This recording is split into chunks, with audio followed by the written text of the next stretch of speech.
Vamos começar o nosso vídeo 5C, onde vamos tratar novamente da questão do prazer, da diversão no ensino da física. E dessa vez, da última vez eu me reportei a um texto do Rubem Alves, e hoje vou me reportar a um texto deste livro aqui, do Pierre Lucy, que eu já referenciei de outras vezes, o Física com Martins e eu. E o tema é exatamente a questão do prazer, do aprender se divertindo. Tá? Vamos ver também outros temas que surgem sobre o papel do experimento, sobre a forma de se desenvolver os conteúdos, e vamos analisar o que diz o Pierre Lucy. Bem, o Pierre, neste livro, ele faz umas considerações interessantíssimas sobre o ensino de física. Ele começa dizendo que ele tem dois objetivos em mente no ensinar física. Primeiro, o desmistificar o ensino da física para os que abordam essa ciência pela primeira vez. E também mostrar que o estudo da natureza e de suas leis é um passatempo agradável. Veja bem, um passatempo agradável. Tão agradável, diz Lucy, que o perigo de ser levado pelo canto da sereia é real. E tanto melhor sim. Não me fale disto, Lucy, de arte bizantina, dizia não me lembro mais quem, porque eu sou capaz de gostar. Claro, ele está fazendo uma metáfora. Não me fale de física, que eu sou capaz de me apaixonar pela física. O adolescente é também um cientista nato. É interessante que ele coloca isso, cientista nato. Essa é uma ideia que foi muito vigente nos anos 60, 70, e que depois foi combatida pelo construtivismo, principalmente pelo construtivismo da Linda Rose Driver, que depois eu vou falar. Mas isso era uma coisa muito vigente e que seguia as ideias de John Dewey. Então ele diz que o adolescente, ele vê como sendo, via, né? Infelizmente Lucy já faleceu, via o estudante adolescente como um cientista nato, diz Lucy. Ele gosta de observar e de saber por quê. Acontece, porém, observa Lucy, que com desusada frequência, essa sede de compreensão esbarra contra muralhas dos falsos templos que ainda existem por aí. Derrubemos essas muralhas. Não há templos, há nos laboratórios dos departamentos de física das universidades homens iguais aos outros. Um pouco mais ou menos de talento não é barreira nenhuma. O físico do seu laboratório tem a mesma vontade de viver sua vida, as mesmas preocupações fundamentais, as mesmas alegrias, mas também as mesmas angústias que o pintor, o músico, o homem de teatro, o romancista. É interessante que Lucy tenta passar nesse início da apresentação do estudo da física uma ideia de que aquele que estuda física é um homem normal, está preocupado com diversão, com viver a vida. Isso é muito interessante. Mas também tem ele as mesmas angústias que o pintor, o músico, o homem de teatro, o romancista. Desde que se é um bom profissional, as regras do jogo são praticamente as mesmas. Do modo que mistério não há. Ou melhor, há sim os mistérios fundamentais. Os que mistérios são para todo mundo. Mas, por favor, não me venha com mistérios para chegar aos mistérios. Não sei se me faço entender. O que é isso que ele está dizendo? Não me venha com mistérios para chegar a mistérios. Claro, ele está se referindo à dificuldade artificial com que muitas vezes se ensina física. Então ele continua dizendo: se nós que gostamos da física e que vivemos dela, queremos transmitir uma parcela do nosso entusiasmo, vejam bem, queremos transmitir uma parcela do nosso entusiasmo aos nossos alunos, não é difícil não. É somente tentar falar da física como ela realmente é. A questão é saber-se como a física é. Daí dessa introdução toda que nós fizemos para discutir a natureza da atividade da física. Primeiro, diz Lucy, sem pompa desnecessária. O colarinho e a gravata já se transformaram em peças de museu. Por que não? Não gosto de usar gravata? De acordo, também tem horror. Mas que isso seja também ao figurado. Daí as minhas conversas com o Martins. É que nesse livro, o Física com Martins e Eu, ele traça um roteiro do ensinar física através do diálogo. Isso é outra coisa muito interessante, que estará em linha de conta com abordagens como nós vamos tratar de Paulo Freire, da dialogicidade. Então, no livro dele, ele imagina situações, eu vou pegar aqui o livro e mostrar a vocês algumas situações cheias de quadrinhos, onde ele coloca em várias situações, coloca histórias em quadrinho, e o livro é todo desenvolvido com diálogos, se fazendo perguntas. Então tem um estudante, que é o Martins, que sempre está perguntando as coisas a ele e ele dialogando. Por exemplo, diz a Martins: "Isso é verdade que Einstein era um mau aluno?" Aí diz Lucy: "Digamos que Einstein não era um aluno do tipo tradicional para a sua época." E continua essas discussões. Então é muito interessante que ele vai desenvolvendo o conteúdo de uma forma profunda, muito didática e repleta de diálogos com esse suposto aluno dele, que é o Martins. Um indivíduo que faz perguntas incríveis, na linha daquele livro do Eric Rogers, de Física para uma Mente Questionadora. Então ele vai nessa mesma tônica de mentes questionadoras, fazendo perguntas interessantíssimas, às quais ele vai respondendo paulatinamente. Então continua Lucy dizendo: "O que quero dizer é o seguinte: entre ensinar física brincando e ensinar física chateando, eu prefiro ensinar brincando." Muito interessante. Essa questão lúdica, essa questão do prazer, o desejo, como dizia o artigo que nós discutimos na aula passada, do Rubem Alves. Daí a declarar que eu consegui atingir o meu objetivo é uma outra história. Isso é um objetivo, ele não está garantindo, não está colocando de uma forma que ele encontrou a fórmula mágica, mas é uma fórmula tentativa de ensinar através da alegria. Então ele diz: "Mas pelo menos eu tentei." Em segundo lugar, se quisermos interessar os jovens no estudo da física, falemos de física. Isto é, em primeiro lugar, o fenômeno. Falemos do fenômeno. Eu noto aqui a vocês também, mais uma vez, o exemplo que eu dei do Eric Rogers.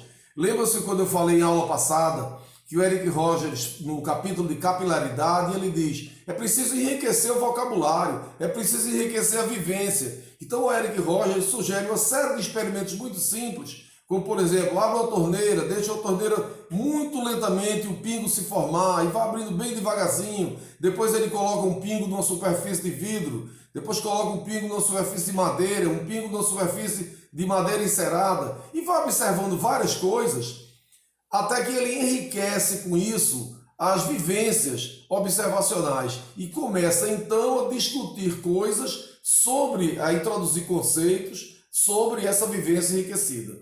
Então, ele não começa dizendo, explicando coisas, mas enriquecendo a vivência. É isso que Lucy também está recomendando. E é uma tônica muito dos anos 60 e 70, início dos anos 70 até, que dominou o PSC, dominou o livro do Eric Rogers, dominou o projeto Nuffield e também influenciou no Lucy. Lucy foi profundamente influenciado pela didática, por exemplo, do John Chivers, né? Que tem vídeos interessantíssimos, ainda de 50, 60 anos atrás, vídeos de ensino de física belíssimos no YouTube. Então, diz Lucy, né, que é preciso, em primeiro lugar, se mostrar o fenômeno. E se é possível, mostremos. Já sei, o bendito argumento da falta de laboratório acessível a esse nível. Isso é um argumento que muitos professores têm, mas não tem laboratório na minha escola, como é que eu vou observar o fenômeno? Mas, diz Lucy, sejamos de boa fé. Com um pouco de imaginação e de boa vontade, muita coisa pode ser feita. E eu retomo novamente os exemplos do Eric Rogers. O Eric Rogers começa discutindo, para discutir tensão superficial e capilaridade, ele começa a discutir uma série de fenômenos com uma torneira, com conta-gotas. Então são coisas muito simples às vezes, que enriquecem essa vivência observacional. Então diz Lucy, isso é, quando eu falo de pêndulo, eu mostro primeiro um pêndulo. Acontece que eu tenho geralmente no bolso pedaços de barbante, elásticos de escritório e mesmo alguns prendedores de roupa. É incrível o que a gente consegue fazer com sucata caseira. Isso é uma coisa que também desperta muito o interesse de muitos professores, né? Que se pode fazer com os experimentos simples, com objetos caseiros. De modo que, repetindo, há de se partir do fenômeno e ilustrar esse fenômeno quando possível.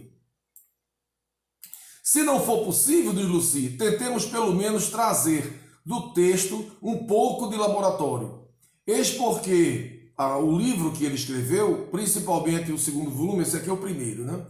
É interessante dizer, esses dois volumes, o primeiro e o segundo volume, estão disponíveis na internet. Só procurar, colocar Pierre Lucy, Física com Martins e eu, que vocês encontram links para fazer o download desses dois livros, que são livros sensacionais.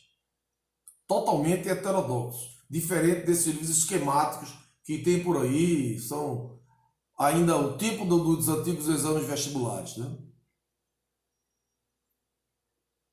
Então, diz Lucy, eis porque o nosso livro, principalmente a partir do segundo volume, anda cheio de fotografias e de gráficos feitos realmente em laboratório. A partir do fenômeno, olha, é interessante, a partir do fenômeno e de sua representação gráfica, é outra coisa que Lucy destaca muito, é a importância de fazer uma leitura gráfica dos fenômenos. Não se deter apenas na leitura algébrica, da descrição algébrica dos fenômenos. Se acostumar a em paralelo com a álgebra, que nós, professores de física, estamos tão acostumados a usar na apresentação dos conteúdos, usar também apresentações gráficas em grande quantidade.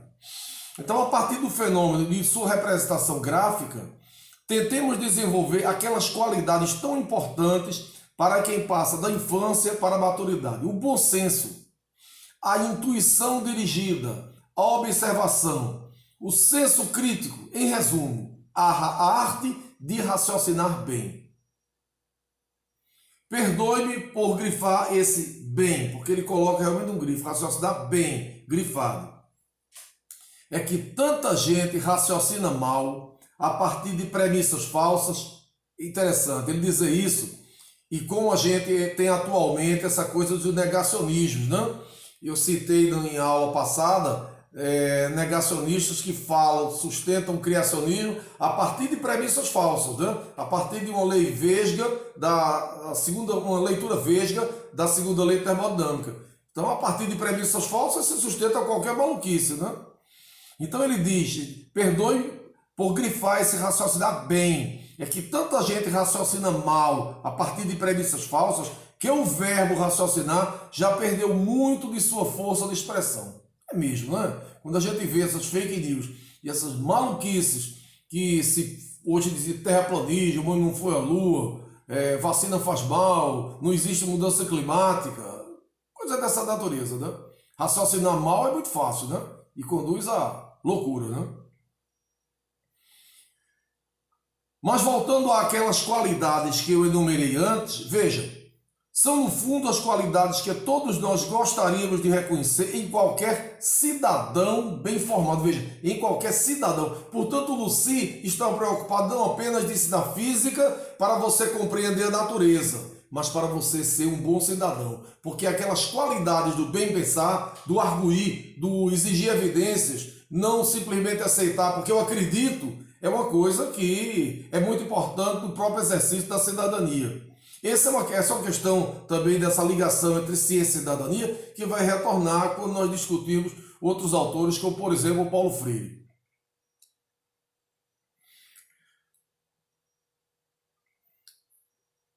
E por acaso não é exatamente a formação do adolescente, do futuro cidadão, que deveria ser a tônica do ensino médio? De modo que, diz Lucy, eu fui naturalmente levado a definir o possível público da minha obra. Eu quis que ele pudesse contribuir à formação do cidadão, não é do pequeno físico, a formação do cidadão que pode ou não vir a ser um físico ou um engenheiro.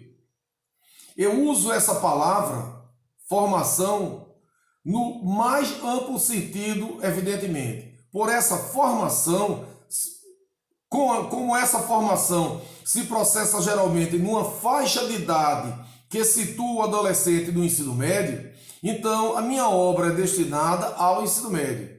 mas não por exclusividade. Eu quis também que ela fosse útil para quem gosta de aprofundar a sua formação em qualquer idade. E continua Lucy dizendo: mais uma vez, trata-se de objetivos. Não sei se consegui atingi-los, mas pelo menos eu escolhi, eu tomei partido.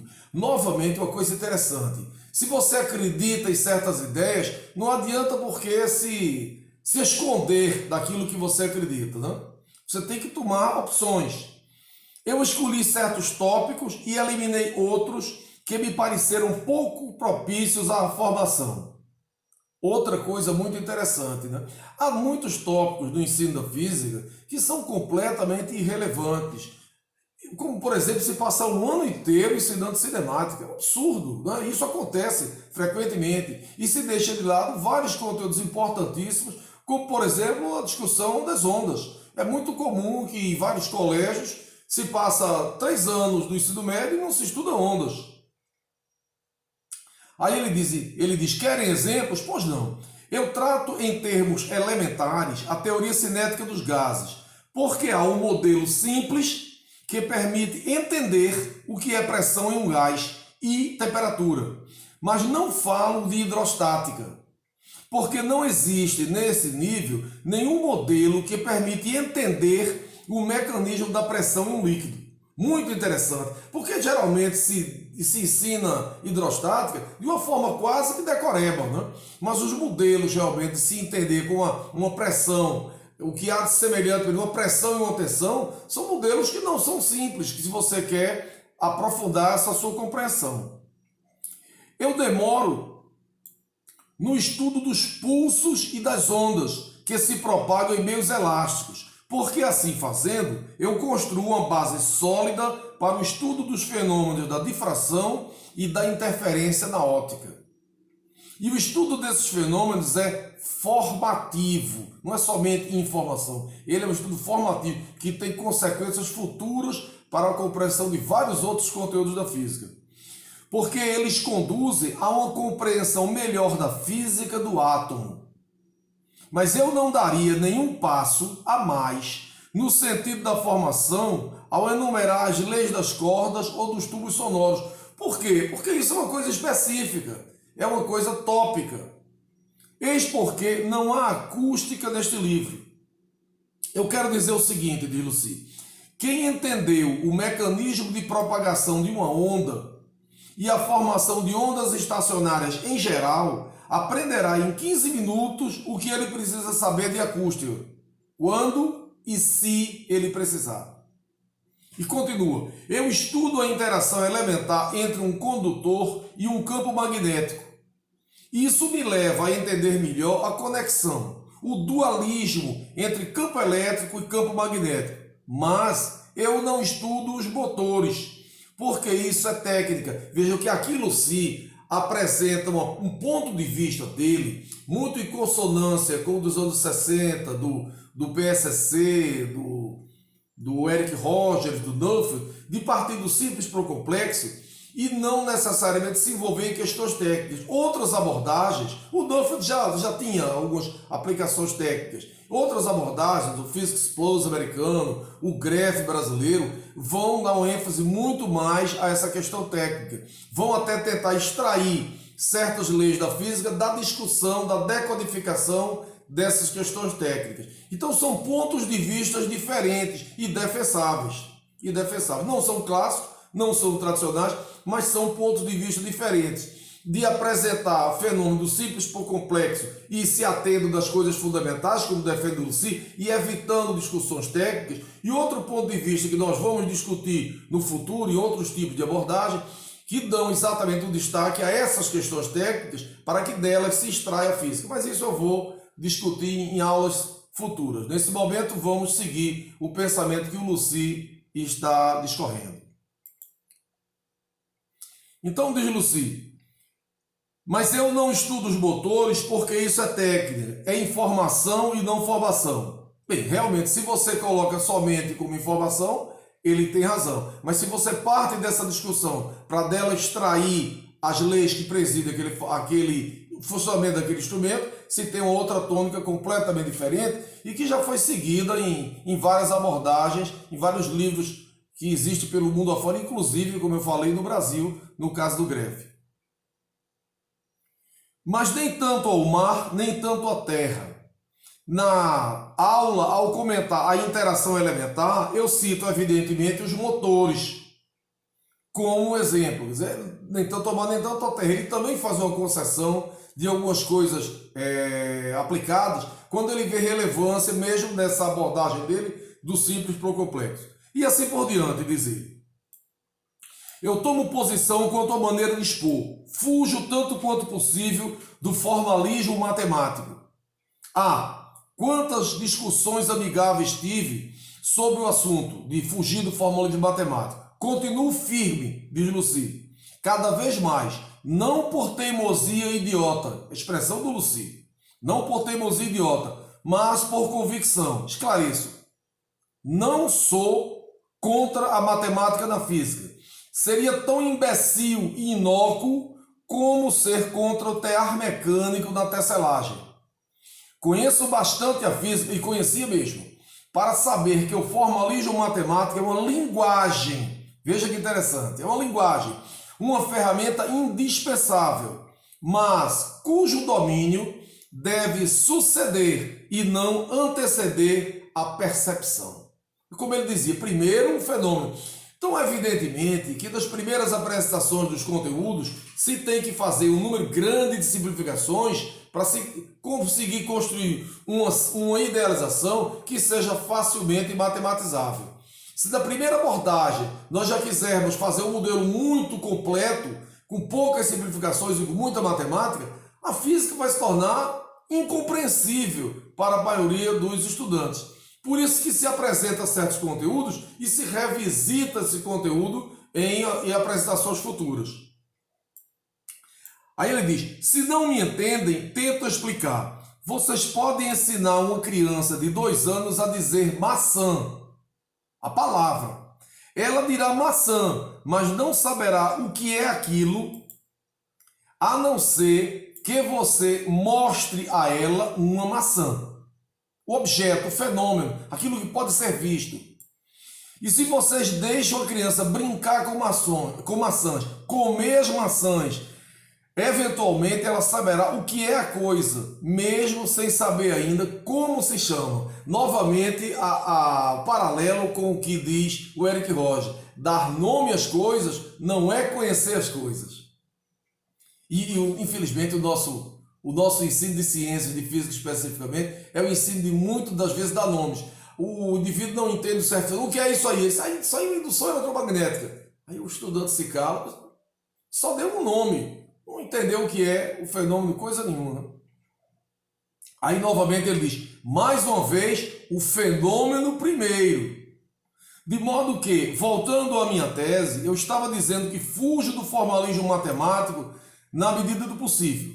A razão é simples, neste nível o formalismo matemático é perigoso demais, porque ele tende a substituir a compreensão pelo mecanismo. Quantas pessoas aprendem no início de física, aprendem cinemática e decoram não sei quantas fórmulas? É comum que eu veja estudantes perguntando, você dá um problema de sistemática? Estou falando de sistemática porque é do início logo da apresentação dos conteúdos em física. E o aluno pergunta, o estudante pergunta, porque vê as aulas como são muito algébricas, professor, qual é a fórmula para fazer esse problema? E há muita gente que ensina assim, o corpo parte do repouso com uma aceleração de 2 metros por segundo ao quadrado. Qual é a distância percorrida depois de 5 segundos? A igual a tanto, S igual a interrogação, V0 igual a 0, etc. Aí pega aqueles símbolos e procura qual é a equação que tem aqueles símbolos. Olha, isso é um mecanismo, o indivíduo aprende a fazer os problemas de forma mecânica. Quando você altera levemente um problema, ele não entende coisa nenhuma. Porque ele só está capacitado a resolver problemas como se fosse um papagaio. Então diz Lucy, como seria mais simples escrever e ensinar física pela matemática, como dizem muitos alunos. Acredite, às vezes, a tentação foi quase irresistível, porque é muito simples ensinar assim, só que você não resolve uma série de problemas que exigem o pensamento. E por coincidência, isso aconteceu todas as vezes de pedir para resolver pela matemática, quando o fenômeno não estava suficientemente claro da minha cabeça. Aí vinha a tentação de fazer logo algebricamente.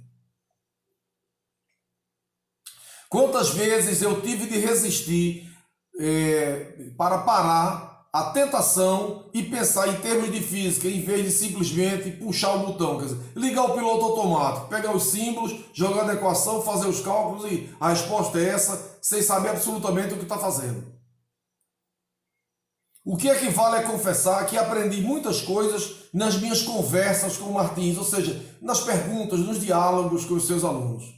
Se é verdade que uma obra, para ter algum valor, deve traduzir a personalidade do autor, é também inegável que ela reflete, de alguma maneira, parcelas das personalidades dos que contribuíram para a formação de quem escreve. Aí ele se refere à contribuição que os alunos deram, que seus estudantes deram para a consecução de sua obra.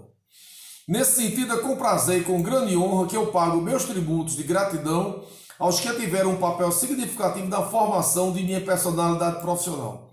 E aí ele se refere aos mestres dele, a Boas, que foi um professor dele da França, que tinha uma obra de 35 volumes, se refere à influência que ele recebeu do PSC, do Physical Science Study Committee, eu já tinha me referido a ele, que realmente imprimiu um rumo novo ao ensino da física no ensino médio nos Estados Unidos e que foi introduzido no Brasil, mas não teve grande sucesso, né? Infelizmente. Aí ele diz que trabalhou um ano lá no centro que desenvolvia o PSC, dá detalhes assim da sua biografia e diz, falando de laboratório, da importância que o PSC dá ao laboratório, e eis que desses mesmos laboratórios, se referindo ao laboratório de ensino de física básica do PSC, chegam as primeiras notícias que poderá talvez vir a ser um novo passo decisivo no conhecimento da matéria. Possivelmente as chamadas partículas elementares não seriam tão elementares assim, sendo por sua vez formadas de algo mais fundamental, os quarks. Ele estava escrevendo numa época em que essa ideia de quarks, escreve quark, né? Essa ideia de quarks estava surgindo na época que ele escreveu sua obra. Aí ele termina dizendo, no último parágrafo, ele diz assim, eu gostaria que você, se referindo ao estudante, né? Eu gostaria que você iniciasse a sua incursão pela física, mas é um conselho que pode ser dado a professores que vão ensinar isso aí. Que você iniciasse a sua incursão pela física com o espírito conveniente. E, se possível, esqueça que haverá provas e exames para testar o seu grau de aprendizagem. Não estude física para fazer problemas. Veja bem, não estude para fazer problemas. Resolver problemas, é claro, será necessário para verificar se você realmente entendeu o que está estudando. Mas nunca deve constituir-se em objetivo final. Você vai estudar física não para resolver problemas, mas para entender melhor o mundo em que vivemos. Os problemas reais são problemas oferecidos pela natureza. São os desafios que o esperam a cada passo, a cada instante, se você sabe ver o que está ao seu redor. Aí ele termina de uma forma super elegante, comparando o estudo da física ao estudo da música e se reportando à não necessidade de se estudar física para resolver problemas. Belíssimo, preste atenção nessa forma elegante que o Perlucy termina esse texto. Diz ele, um pianista estuda música para deleitar-se ao tocar a sinfonia de um grande mestre e comungar com seu autor, não para fazer escalas, embora este fazer escalas seja necessário para apurar a sua técnica. Da mesma forma, conclui Lucy, estude física para melhor apreciar a sinfonia fantástica do universo. Belíssimo, não é? É uma compreensão de que existe uma estrutura matemática, física, que engloba toda a explicação do cosmos, do universo, certo? Uma certa leitura panteísta, né? Se apoderar dessa ordem matemática que preside o cosmos. Né? Então é preciso estudar física para compreender essa ordem. É a mesma coisa que você encontra na obra de um Kepler, por exemplo. É isso que motivava um indivíduo feito Kepler. Então não estude física para fazer problema, estude para compreender a ordem que existe no universo. Na próxima aula eu ainda vou tomar algumas coisas, algumas opiniões do Pierre Lucie, e em uma aula seguinte, ou em duas aulas seguintes ainda, eu vou tocar em questões atinentes a isso do Einstein, da obra do Einstein.